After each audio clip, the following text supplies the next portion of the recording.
Hello everyone, IR के current affairs में आज हम कवर करेंगे लास्ट 2 वीक्स की important IR related current affairs. Now एक तो आपने इंडियन एक्सप्रेस में आर्टिकल पढ़ा होगा इंडिया और कतर को लेकर कि कैसे इंडिया के कुछ लोग कतर में डिटेन्ड हैं, उनको सॉलिटरी कन्फाइनमेंट में डाला हुआ और उसका रीज़न क्या है ये कतर की गवर्नमेंट ने नहीं बताया। तो इस आर्टिकल के थ्रू हम इंडिया एंड कतर के रिलेशंस को भी डिस्कस करेंगे। सेकंड इंपॉर्टेंट टॉपिक जो हम बात करेंगे वो है प्रवासी भारतीय सम्मेलन जो हो रहा है इंदौर में या होके हटा है अभी इंदौर में, उसके थ्रू हम इंडियन डायस्पोरा का क्या कंट्रीब्यूशन रहा है, किस तरह की चीज़ें हमें एग्जाम में प्रीलिम्स और मेंस में डायस्पोरा से रिलेटेड आ सकती हैं। We will talk about that and like every current affairs class today we will attempt MCQs and also we will try to write one answer. Now सबसे पहले आपने एक्सप्रेस में आर्टिकल पढ़ा होगा India and Qatar the continuing saga of 8 detained ex Indian navy officers. तो है क्या issue, हमारी कंट्री के कुछ 8 लोग जो वहाँ पर एक कंपनी के लिए काम करते हैं, एक्स इंडियन नेवी ऑफिसर्स हैं, वहाँ पर एक कंपनी के लिए काम करते हैं, वो कंपनी वहाँ की नेवी को लॉजिस्टिकल सपोर्ट प्रोवाइड करती है, ट्रेनिंग प्रोवाइड करती है, उस कंपनी के लिए काम करते हैं, उनको कतर ने डिटेन किया हुआ है। इसको आप ऐसे समझें कि मान लो कोई और कंट्री के कोई डिफेंस के लोग होते, रिटायर हो जाते, इंडिया में आते, इंडिया में वो किसी ऐसी कंपनी के लिए काम कर रहे होते जो इंडिया की डिफेंस सर्विसेज को सर्विसेज प्रोवाइड करती है। ठीक बात। अब उनको सरकार ने, कतर की सरकार ने डिटेन किया हुआ है क्योंकि उनको सॉलिटरी कन्फाइनमेंट में डाला हुआ है, इसलिए हम ये इन्फर कर रहे हैं कि कोई सिक्योरिटी रिलेटेड कंसर्न होगा। बट किस कारण से उनको जेल में डाला हुआ है, किस कारण से सॉलिटरी कन्फाइनमेंट में है, इस चीज को लेकर कतर ने अभी रीजन जो है उसको पब्लिक नहीं किया है। तो इस वजह से अब आप खुद सोचें कि अगर आपकी कंट्री के सिटीजन्स किसी दूसरी कंट्री में सॉलिटरी कन्फाइनमेंट में है तो डिप्लोमेटिक अगर लेवल पे हम बात करें या हम फॉरेन पॉलिसी के पॉइंट ऑफ व्यू से बात करें तो ये एक टेस्ट की तरह आ जाता है कि how Indian diplomats are going to assess this situation, how are they going to tackle this situation and how are we going to ensure that Indian citizens are being brought back. Now इसमें हमें exam के point of view से एक तो Qatar की geography बहुत अच्छे से पता होनी चाहिए, एक तो वैसे भी कतर काफ़ी खबरों में रहा फीफा वगैरह के लिए कि कहाँ पर है कतर। सऊदी अरेबिया, ये देखो इधर यूएई है, इधर कुवैत है, तो किसके साथ इसका बॉर्डर लगता है, किसके साथ नहीं लगता, पर्शियन गल्फ में ये है। आपको ये छोटी छोटी चीज़ें जो हैं काफ़ी अच्छे से एग्जाम के पॉइंट ऑफ व्यू से याद करनी है। तो एक मैं आपसे मैप शेयर कर रहा हूँ, ट्राई कि इसको आप बिल्कुल फोटोग्राफिक मेमोरी की तरह अच्छे से देखो। ये न्यू एग्जाम में कतर यहाँ पे बना रहे हो आप, तो आपको पता होगी Persian gulf, gulf of Oman किधर है। नाउ दूसरी चीज़ जैसे मैंने आपसे बोला कि सिक्योरिटी रिलेटेड ऑफेंस होगा, ऐसा हम एंटिसिपेट कर रहे हैं। अब हमारे कतर के साथ में डिप्लोमेटिक रिलेशंस अदरवाइज कैसे हैं। नाउ गाइज, अगर शायद आपने फॉलो किया अभी रिसेंटली हमने उनके साथ में 50th anniversary of diplomatic relations बनाए। 1973 में हमारे उनके साथ में फ्रेंडली रिलेशंस बने। उसके बाद 2008 में Manmohan Singh ji became the first prime minister who visited Qatar. उसके बाद में 2015 में कतरी अमीर शेख जो थे वो भी इंडिया में आए और हमने 5 डिफरेंट इश्यूज के ऊपर एमओयू साइन किया। तो उस सेंस में अगर आप देखोगे तो हमारे रिलेशनशिप जो है वो कॉर्डियल रहे हैं and we know that there are lakhs and lakhs of Indians who are working in Qatar. वहाँ की कंस्ट्रक्शन में, ऑयल में, स्टील, जो भी चीज़ें वहाँ पर हो रही हैं उसमें Indians as blue collar labour बहुत काम करते हैं, मैनेजर अपर मैनेजमेंट में भी बहुत काम करते हैं। तो इंडिया और कतर के रिलेशंस जो हैं काफ़ी ट्रांजैक्शन लाइन। इनफैक्ट अगर आप देखो इंडिया और रशिया का जो मतलब ये वाला साल शायद थोड़ा डिफरेंट हो सकता है पर इन जनरल इंडिया और रशिया का बायलैटरल ट्रेड कितना होता है, $12 बिलियन, $13 बिलियन, $14 बिलियन, इस रेंज में होता है। इंडिया और इतना सा कतर है उसका भी जो बायलैटरल जो ट्रेड है वो इसी क्वांटम का होता है। तो you can well imagine the interaction level between Qatar and India.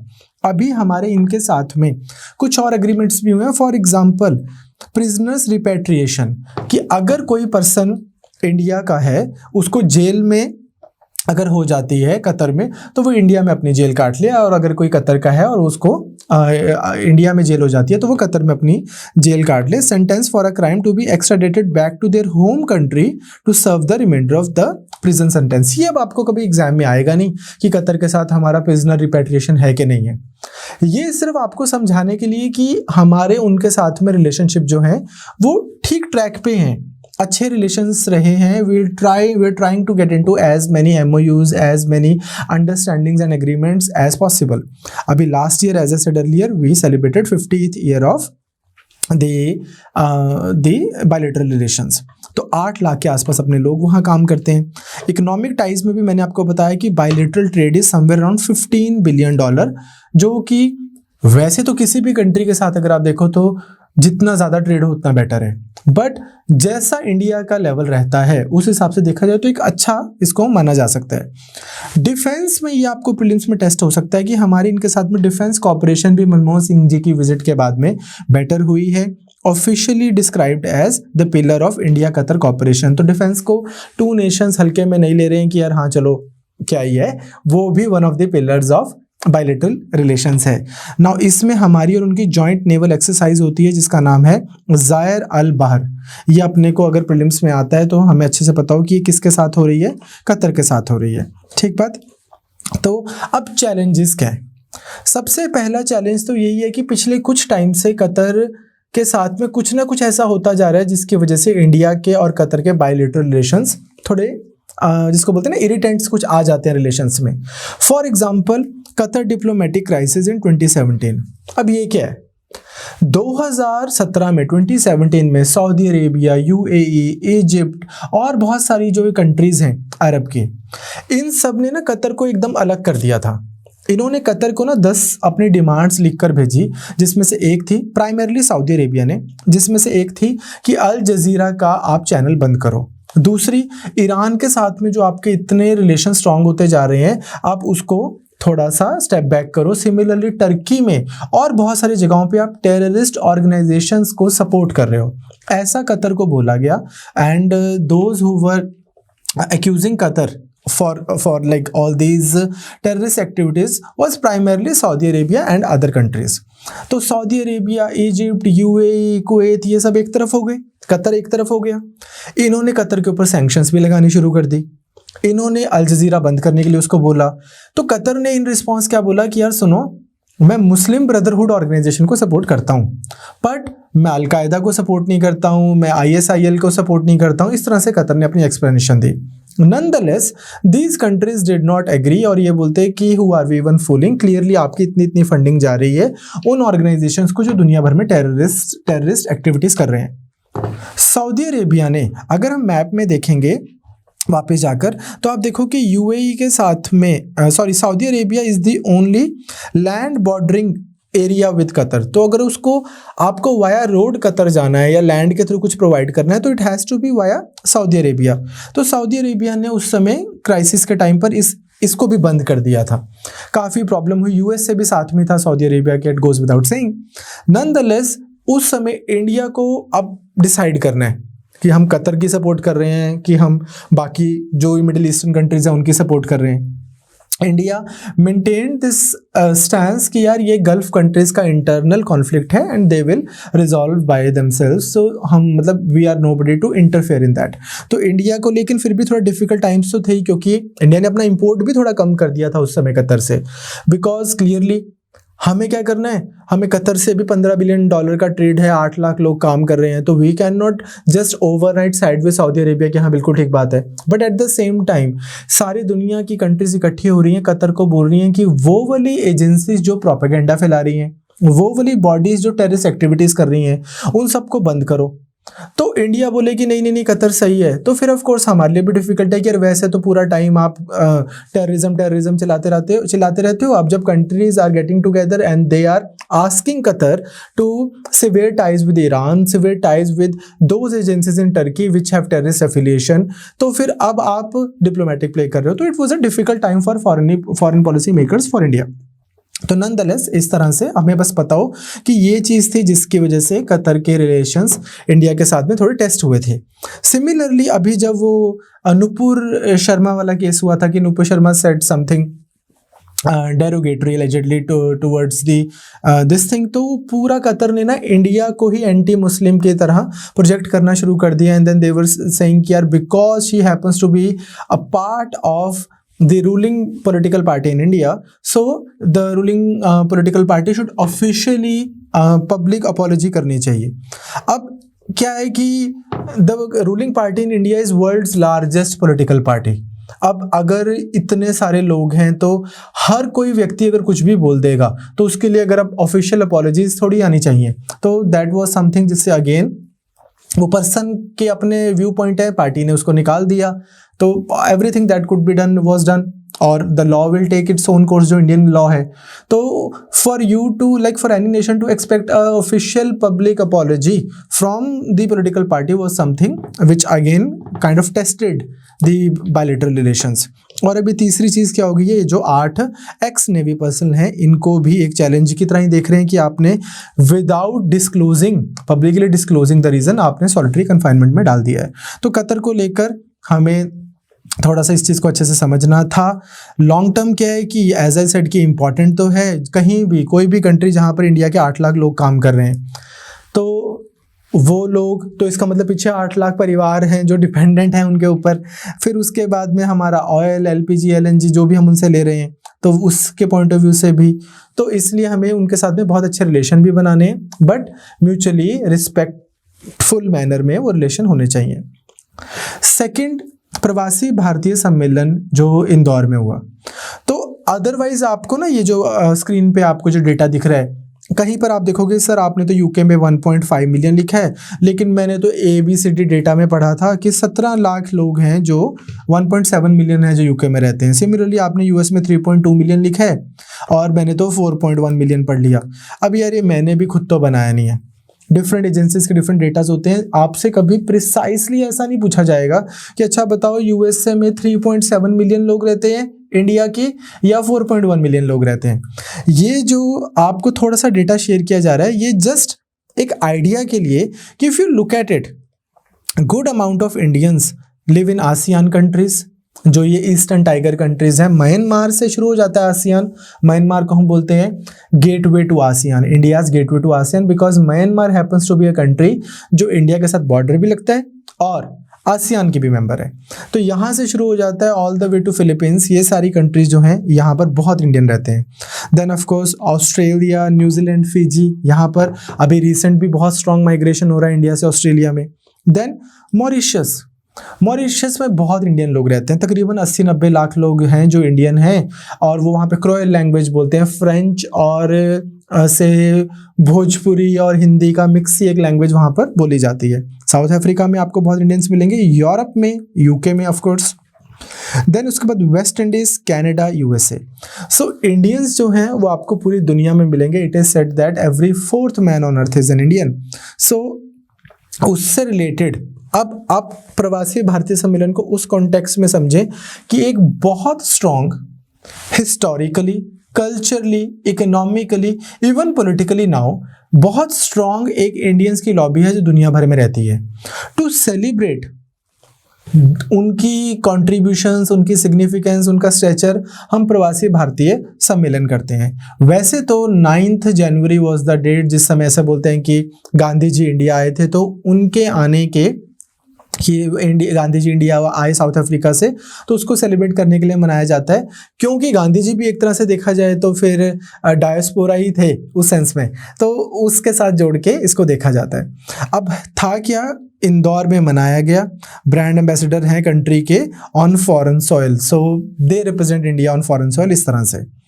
अब इसमें आपको ना ऑलरेडी भी यूपीएससी में मेंस में क्वेश्चन आया हुआ है, कभी दोबारा भी आ सकता है, कि बहुत सारी वेव्स रही हैं जिससे पूरी दुनिया में ऐसे इंडियंस गए हैं। ये नहीं है कि पिछले 5 साल में चले गए, जिसमें से फर्स्ट वेव को हम क्या बोलते हैं, गिरमित अरेंजमेंट। गिरमिट क्या होता है, जैसे एक देहाती पर्सन अग्रीमेंट को गिरमिट बोलने लग जाएगा, तो अग्रीमेंट को गिरमिट बोलने लग जाते तो इंडियन प्रोनाउंसिएशन थी गिरमिट, गिरमिट, फिर वो गिरमिते हो गया।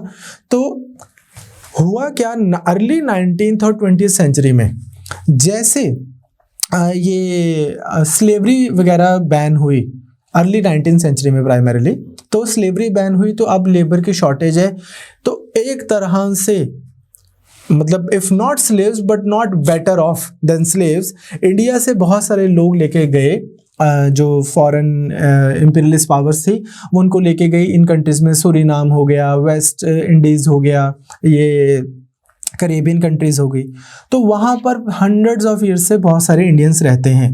तो एक तो वो डायस्पोरा हो गया, तो indentured labourers were shift to countries of Eastern Pacific and Caribbean islands. दूसरी, फिर आज से कुछ साल पहले 20 लाख के आसपास इंडियन सिंगापुर और मलेशिया में गए फार्म्स में, वहाँ पर भी आप देखोगे इवन सिंगापुर, मलेशिया और फिर इंडोनेशिया और आगे फिजी वगैरह में भी गए। फिजी में तो इनफैक्ट प्राइम मिनिस्टर भी जो थे कुछ साल पहले वो इंडियन ही थे। तो इतनी पुरानी जो है जनरेशन्स की जनरेशन्स यहाँ पर गई हुई हैं। थर्ड वेव आई जब अब ये आईटी एंड सॉफ्टवेयर ये प्रोफेशनल्स जो हैं ये गए USA, UK, Europe. End of course fourth wave जो गल्फ कंट्रीज, जिनके हम अभी कतर की भी बात करके हटे थे। जब पिछले 30-40 साल से ऑयल बूम आया, जब Qatar, Kuwait, Saudi, UAE, Oman, Sharjah ये वाली कंट्रीज में एकदम से डेवलपमेंट का टाइम आया, तो इंडिया के कंस्ट्रक्शन वर्कर्स, इंडिया के ऑयल उसमें फील्ड्स में काम करने वाले लोग, इंडिया के इंजीनियर्स, इंडिया के लेबर जो वहाँ पे काम कर सकती है, इंडिया के मिडिल मैनेजमेंट, हायर मैनेजमेंट के भी लाखों लोग जो हैं वो इन कंट्रीज में गए हैं, वेस्ट एशियन कंट्रीज में और गल्फ कंट्रीज में आफ्टर द ऑयल बूम। तो इस तरह से मल्टीपल वेव्स रही हैं इंडियन डायस्पोरा की। उसके ऑफकोर्स 3 कैटेगरीज हैं, ये हम आपको पॉलिटी में करवाएंगे कि OCIs क्या होते हैं और PIOs क्या होते हैं और NRIs क्या होते हैं। So we can skip that for now. अब इंडिया के ऐसा माना जाता है कि तकरीबन 4.7 करोड़ इंडियंस जो हैं, तो बहुत बड़ी संख्या है। बहुत सारी कंट्रीज की इतनी पॉपुलेशन नहीं है टोटल, तो 4.5-5 करोड़ के आसपास जो है इंडियंस फॉरेन में रहते हैं। ठीक बात। तो ये दुनिया के टॉप मोस्ट एमिग्रेटिंग पॉपुलेशन में से एक है इंडिया। मैक्सिको, रशिया, चाइनीज भी बहुत रहते हैं पूरी दुनिया में। मैक्सिको से तो मतलब बहुत बड़ी वेव्स चलती हैं यूएसए में, जो वो हुए हैं, माइग्रेट हुए हैं लोग। बट रशियन और चाइनीज भी आपको बहुत ज़्यादा बाकी कंट्रीज में मिलेंगे। अब इसकी इंपॉर्टेंस क्या है इंडिया के लिए? बहुत सारी इंपॉर्टेंस है। To start with remittances. आप इकोनॉमी के करंट अफेयर्स में रेगुलरली पढ़ते होंगे राघव सर के साथ में कि India every now and then comes up as the largest remittance receiver in the world। तो नॉर्मली ऐसा हो जाता है कि इंडिया जो है वो बहुत सारी रेमिटेंसेस, कई बार दुनिया में सबसे ज़्यादा रेमिटेंसेस इंडिया रिसीव करता है। Top 5 remittance recipient in fact are India, China, Mexico, Philippines and Egypt according to World Bank's migration and development brief. तो इंडिया 100 बिलियन के आसपास, $100 बिलियन के आसपास रेमिटेंसेस लेता है। तो फॉरेन में लोग हैं, इंडिया में पैसे भेज रहे हैं, एक तो आपको फॉरेन करेंसी आ रही है $100 बिलियन की। सो इसको भी एक तरह का हम एक्सपोर्ट ही तो देख सकते हैं। तो that means and now increasingly पिछले कुछ सालों से, जैसे यूएसए में देखो आप बॉबी जिंदल या सन सिंह चटवाल या बहुत सारे आपको ऐसे यूएसए में लोग मिलेंगे। इवन यूके में भी there is this Indian friends of conservatives करके एक प्रेशर ग्रुप है जो यूके में कंजर्वेटिव पार्टी है उसको सपोर्ट करते हैं। सिमिलरली ये अशोका लेलैंड आप पढ़ते हो, इनके ऊपर गाड़ियों के ऊपर लिखा होता है। तो वहाँ पर हिंदुजा ब्रदर्स हैं लेस्टर में, उनका बहुत स्ट्रॉन्ग होल्ड है, पॉलिटिकल होल्ड। तो इस तरह से अगर आप देखोगे तो एक्टिव एंड वोकल हैं काफ़ी पॉलिटिकल, उसमें भी लक्ष्मी मित्तल वगैरह ये सब। तो इंडियन डायस्पोरा यूएसए में, यूके में अभी ये ऑफ लेट पॉलिटिकली भी बहुत एक्टिव होना शुरू हो गए हैं, तो इनकी सिग्निफिकेंस है। अब कंसर्न क्या है, जिस पे हमारा मेंस का क्वेश्चन भी बनता है। अब होता क्या है कि जैसे इंदौर में भी प्रवासी भारतीय सम्मेलन हो रहा है। अब फॉरेन से ना आप बुला रहे हो प्रवासी भारतीयों को, आप किसको बुला रहे हो? अरे वो जो एक कंट्री है वहां पर ना कोई इंडियन पर्सन है जो मेंबर ऑफ पार्लियामेंट बन गए, वो एक कंट्री है वहां पर कोई इंडियन पर्सन है जो बहुत बड़े बिजनेस पर्सन बन गए, and so on and so on. जो इंडियंस बाहर अल्ट्रा शाइन कर गए आप उनको बुलाते हो, जो कि यही पॉसिबल भी है। और उनका एक 2-3 दिन का प्रोग्राम करवाया जाता है, जहां पर जैसे अब अगर मान लो इंदौर में हो रहा है तो मध्य प्रदेश वाले अपनी वो प्रॉपर मध्य प्रदेश का भीम बेटिका की उनको थोड़ा सा कुछ ऐसे वो बना के कैरिकेचर से बना के दिखा देंगे, और Udayagiri and this and that and Khajuraho and what not. तो उस तरह से उनको मतलब गुड 2-3 दिन की वो मीट हो जाती है, and then they get to interact with each other, and prime minister और बड़े बड़े मिनिस्टर्स भी आगे उनको मिलते हैं। बट एक कंसर्न जो है वो ये है कि लाखों के हिसाब से, इनफैक्ट करोड़ों के हिसाब से इंडियंस हैं जो बाहर काम कर रहे हैं। दे आर लो और सेमी स्किल्ड, लो स्किल्ड और semi skilled blue collared workers. जैसे मैंने बोला सऊदी में, कतर में, कुवैत में, गल्फ कंट्रीज में, ओमान में, पता नहीं कहाँ कहाँ पर इंडियंस जो हैं वो काम कर रहे हैं। सो वो भी तो प्रवासी भारतीय हैं। तो होना ये चाहिए कि एटलीस्ट जो बड़े डिग्निटरीज हैं इंडिया के, उनकी तरफ से या तो उनको कोई स्पेशल मैसेज जाए या कुछ हम हर बार उनके लिए कुछ ऐसा करें प्रवासी भारतीय सम्मेलन में, जिससे a person who is from Bihar working as a labour in से सऊदी अरेबिया, उसको भी एक sense of belonging strong feel हो कि हाँ मेरे लिए भी प्रवासी भारतीय सम्मेलन में कुछ किया जाता है। सो पार्टिसिपेशन एंड इन्वॉल्वमेंट जो है it should be more broad based, it should include vulnerable segments of the diaspora community as well, not only in terms of this thing, not only in terms of income only. Say for example अगर कोई female student है और वो India से बाहर गई और उसने कुछ अच्छा किया है, अगर आप उसको सेलिब्रेट करोगे तो that will encourage more females to go out and explore their potential. या फिर वैसे कोई वुमेन एंटरप्रेन्योर है इंडियन जो फॉरेन में है, उसने रिलेटिवली अच्छा किया है, तो आप उसको थोड़ा सा मतलब मोर इंक्लूसिव बनाने वाली बात है। So that was all this whole article was about. तो it was a good article. आपको एग्जाम में डायस्पोरा पे क्वेश्चन आता भी है, आएगा, तो आप इसके बेसिस पे कर सकते हो। नाउ कुछ एक एमसीक्यू करते हैं। Which of the following countries share land border with Qatar? Egypt, Saudi Arabia, Yemen, Kuwait. Answers are 2 and 3, 2 only, 4 only, and none of the above. As you could see from the map that I've shared with you, the correct answer is 2 only, Saudi Arabia. मैंने आपको mains के लिए question दिया जो मैंने अभी आपसे discuss किया, वो क्या है कि although India observes the Pravasi Bharatiya Divas to celebrate its diaspora, but it is believed that Pravasi Bharatiya Divas is essentially exclusionary and it excludes low income and blue collar diaspora. Discuss with the way forward. तो आपको इस विषय को, issue को discuss करना है कि कैसे बहुत अच्छी चीज़ है कि हम प्रवासी भारतीय दिवस मनाते हैं, बट हमें इसको और इंक्लूसिव बनाने की जरूरत है। We need to make it more participatory, number 1, and number 2, हम कैसे इसको मोर पार्टिसिपेटरी बना सकते हैं, कैसे हम इसको ऐसा इंश्योर कर सकते हैं कि इवन ब्लू कॉलर्ड जो इंडिया के वर्कर्स पूरी दुनिया में काम कर रहे हैं, they also feel included in the Pravasi भारतीय सम्मेलन। तो उसके बारे में आप अपना आंसर लिखिए अच्छा सा, और if you are are student you can send it on membercbl@gmail.com। और आप अपनी ऐप पे भी जाकर, अब हमने एक फीचर ऐड किया, आप ऐप पर ही अपने स्टूडेंट प्रोफाइल में जाकर अपना आंसर अपलोड कर सकते हैं, so which is very student user friendly. तो आप वहाँ से अपना आंसर अपलोड करें and we'll check it and give you the feedback. All the best guys, I will see you next Wednesday, take care.